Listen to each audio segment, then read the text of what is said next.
जय हिंद साथियों, आपको बताना चाहती हूँ कि महेश नेगी जो विधायक हैं द्वारा हाट से, आप जानते हैं कि उन पर यौन उत्पीड़न और एक बच्चे को के जन्मदाता होने का आरोप लगाया है एक युवती ने। इस युवती का कहना है कि पिछले 2 साल से उसका यौन उत्पीड़न कर रहे थे विधायक महेश नेगी और उसने कहा है कि उसकी जो बच्ची है 3 महीने की वो विधायक की है। अब मैं यहाँ पे आपको बता दूं कि इस मैटर में सबसे पहले एक एफआईआर दर्ज करवाई गई महेश नेगी विधायक की पत्नी द्वारा, जिसमें उन्होंने कहा कि जो लड़की है उनके मैटर में आरोपी है, उसने उनसे 5 करोड़ रुपए मांगे और ब्लैकमेल कर रही है। आप मुझे बताइए कि कोई किसी से 5 करोड़ रुपए क्यों मांगेगा? अगर कुछ उसके पास है ऐसा जिसके लिए वो ब्लैकमेल कर सकती है तभी तो करेगी। तो एक बात तो हो गई है। अब उसके बाद क्या हुआ, इस एफआईआर को दर्ज करने के बाद पुलिस उस लड़की के घर गई और उसको ये कहकर कि उसका कोविड टेस्ट कराना है, उसे नेहरू कॉलोनी थाने देहरादून में ले गई। वहां उसके साथ पूरे दिन पूछताछ करी गई और उसे तब पता चला कि उसके विरुद्ध एक केस दर्ज कर दिया गया है, जिसमें पुलिस उससे पूछती रही कि वो क्या करने जा रही है। उसके बाद वो लड़की जब वापस गई तो उसने एक वीडियो जारी किया जो उसने अपनी सोशल मीडिया साइट पे डाल दिया। फिर वो वीडियो वायरल हो गई। उसमें उसने बताया कि किस प्रकार से 2 वर्षों से उसका यौन उत्पीड़न हुआ, किस प्रकार से उसकी एक बच्ची पैदा हुई जिसका डीएनए मिलान उसके पति के साथ करने पर नहीं मिला।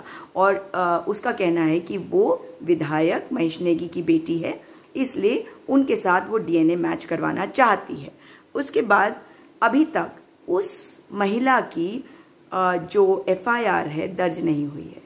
अब मैं आपको एक और चीज बताना चाहती हूँ कि इस मैटर में पहले जो आयो थे, एक आदमी थे आयो जो नेहरू कॉलोनी थाने में थे। अब ये मैटर क्योंकि इतना बवाल हो गया है इस पर, इस मैटर को सीओ सदर को दे दिया गया है। मगर सीओ सदर भी एक आदमी है।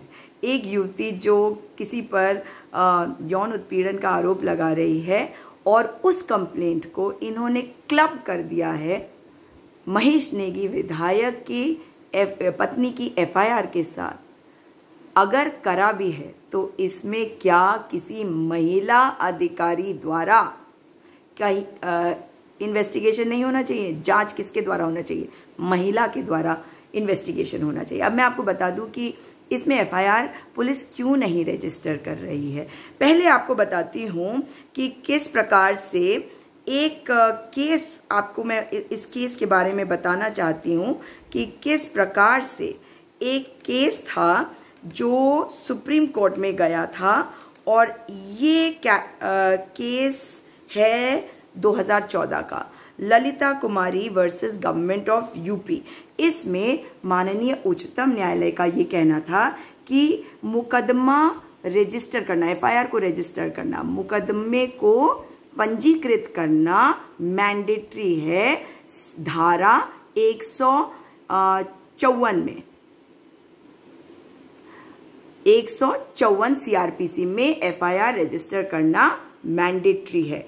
अगर उस एफआईआर में ऐसा लगे कि कोई कॉग्निजेबल ऑफेंस हुआ है तो उसमें यह भी कहा गया है कि इसमें कोई प्रिलिमिनरी इंक्वायरी की आवश्यकता नहीं है। पुलिस के हाथ में है कि वे मैटर को अगर क्लोज करते हैं तो उसमें क्लोजर रिपोर्ट डाल सकते हैं, है ना, और उसको कोर्ट में दाखिल कर सकते हैं कि भाई इसमें कोई ऑफेंस, कोई क्राइम होते हुए कोई अपराध नहीं पाया गया, ये सही रिपोर्ट नहीं थी। तो पुलिस ऐसा क्यों नहीं कर रही, जबकि सुप्रीम कोर्ट ने कहा है कि ये पुलिस वालों के लिए मैंडेटरी है कि कॉग्निजेबल ऑफेंस में मुकदमा दर्ज करना चाहिए। और उन्होंने कहा है कि अगर कोई पुलिस वाला ऐसा नहीं करता है तो वो सजा का हकदार है, क्योंकि वो अपनी ड्यूटी को अवॉइड नहीं कर सकता मुकदमा नहीं दर्ज करके अगर कोई कॉग्निजेबल ऑफेंस है। और अगर सुप्रीम कोर्ट ने ये भी कहा है कि अगर कोई पुलिस अफसर ऐसे मामले में एफआईआर दर्ज नहीं करता है तो वो सजा का हकदार है, उसके खिलाफ एक्शन लिया जाना चाहिए। और अगर कॉग्निजेबल ऑफेंस नहीं है तो प्रिलिमिनरी इंक्वायरी करी जानी चाहिए। और प्रिलिमिनरी इंक्वायरी का मतलब ये नहीं है कि आप ये देखें कि वो अपराध सत्य है या नहीं है, उसमें कितनी सत्यता है, कितनी मेरिट है, ये देखने के लिए की ज़रूरत नहीं है। तो मैं आपको ये दो चीज़ें बताना चाह रही थी कि एक तो ये कि सुप्रीम कोर्ट के आदेश हैं कि अगर कॉग्निजेबल ऑफेंस हुआ है तो एफआईआर दर्ज होना चाहिए, लेकिन और इसे टाइम बाउंड भी होना चाहिए। प्रिलिमिनरी इंक्वायरी कोई ऐसा नहीं है कि वो लंबा चलता जाए। प्रिलिमिनरी इंक्वायरी जो है, शुरुआती जांच जो है जिसे कहते हैं, वो 7 दिन से ज़्यादा नहीं होनी चाहिए। मगर इस मैटर में अब 8 दिन हो चुके हैं और ये दिख रहा है कि कितनी देरी हो रही है। अब मैं आपको जो दूसरी बात बताना चाहती हूँ वो ये है कि एक और केस आया था जो 3 जज बेंच का था, justice P Sathasivam, justice Ranjana Prakash Desai और जस्टिस रंजन गोगोई, जिसमें उन्होंने ये कहा है कि अगर महिला के विरुद्ध कोई केस मतलब महिला किसी केस को रजिस्टर कराती है क्योंकि उसके विरुद्ध कोई अपराध हुआ है, जैसे रेप के बारे में उसमें कहा गया है कि अगर ऐसी एफआईआर दर्ज होती है, ऐसा मुकदमा चल रहा होता है और किसी कारणवश महिला किसी सेटलमेंट पे पहुंच जाती है उस व्यक्ति के साथ, मतलब कॉम्प्रोमाइज कर लेती है, समझौता कर लेती है और वो केस वापस लेना चाहती है, वो केस को नहीं लड़ना चाहती, तो ऐसे में क्या करा जाएगा? ऐसे में 2 कारण बताए गए हैं। पहली बात तो कि महिला ऐसा क्यों करती है। पहली बात कि महिला के ऊपर महिला बहुत हैरेस हो चुकी होती है, वो परेशान हो चुकी होती है।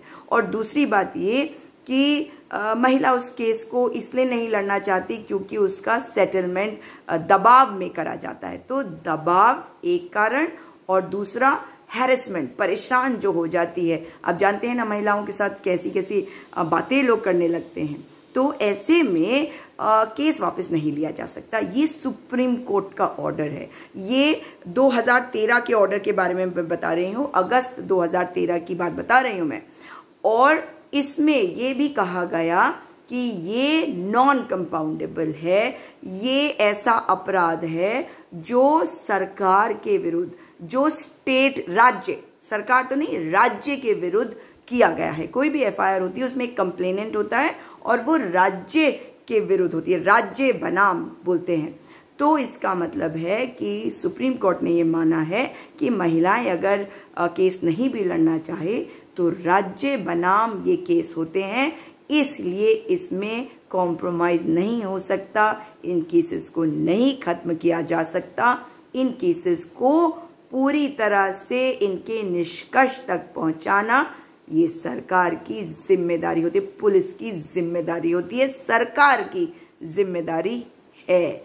इसका मतलब है, आप समझ गए कि ये केस रजिस्टर इसलिए नहीं हो रहा है क्योंकि रजिस्टर हो गया और कहीं समझौता हो गया दोनों के बीच में, विधायक और उस युवती के बीच में, तो तब भी ये केस वापस नहीं किया जा सकेगा।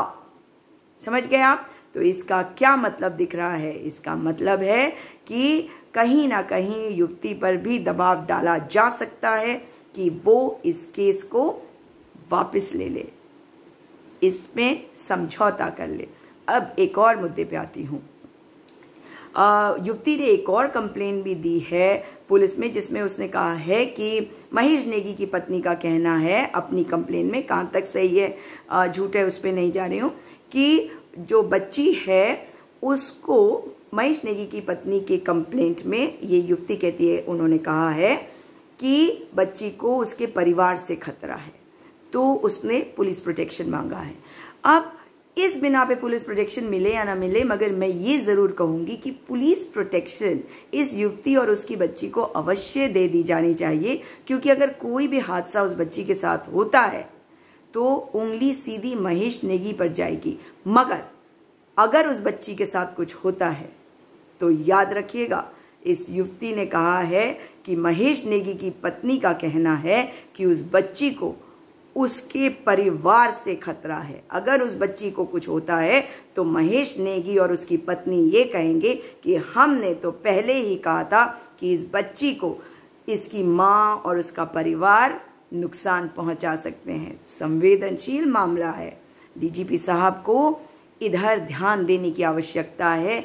महिला को तुरंत ही पुलिस प्रोटेक्शन दी जानी चाहिए, उस बच्ची को भी पुलिस प्रोटेक्शन दी जानी चाहिए। एक और बात कहूँगी, 3 महीने की बच्ची है, डीएनए टेस्ट करवा ले महेश नेगी, बात खत्म हो जाएगी। बच्ची यदि उनकी होगी तो उसके अधिकार मैं मानती हूँ उन्हें वो देंगे या नहीं देंगे, अब तो बात खुल चुकी है। इसके अलावा मैं ये भी मानती हूँ कि जब ऐसा कुछ होता है तो बच्ची के अधिकारों का संरक्षण किसकी जिम्मेदारी है? उसकी माता पिता की तो होती है, मगर इस मैटर में सरकार की भी जिम्मेदारी है, क्योंकि वो सत्ता में बैठी होती है लोगों के लिए काम करने के लिए। अगर किसी के साथ कुछ भी गलत हो रहा है तो उसके अधिकारों का संरक्षण सरकार की जिम्मेदारी होती है। यहाँ पे 3 माह की बच्ची की बात है, उसके अधिकारों के संरक्षण की जिम्मेदारी सरकार पर है। और महिला युवती बेटी बचाओ विधायकों से, भाजपा के, उसके भी अधिकारों के संरक्षण की जिम्मेदारी सरकार की है। आप क्या सोचते हैं? जरूर सोचिएगा कि क्या सोचना चाहिए। और सरकार से उम्मीद कर रही हूँ कि निष्पक्ष जांच कराए, एमएलए विधायक अपनी पोस्ट से हटें, उन्हें पार्टी से सस्पेंड करा जाए ताकि निष्पक्ष जांच हो सके। दोबारा मुलाकात होगी। जय हिंद।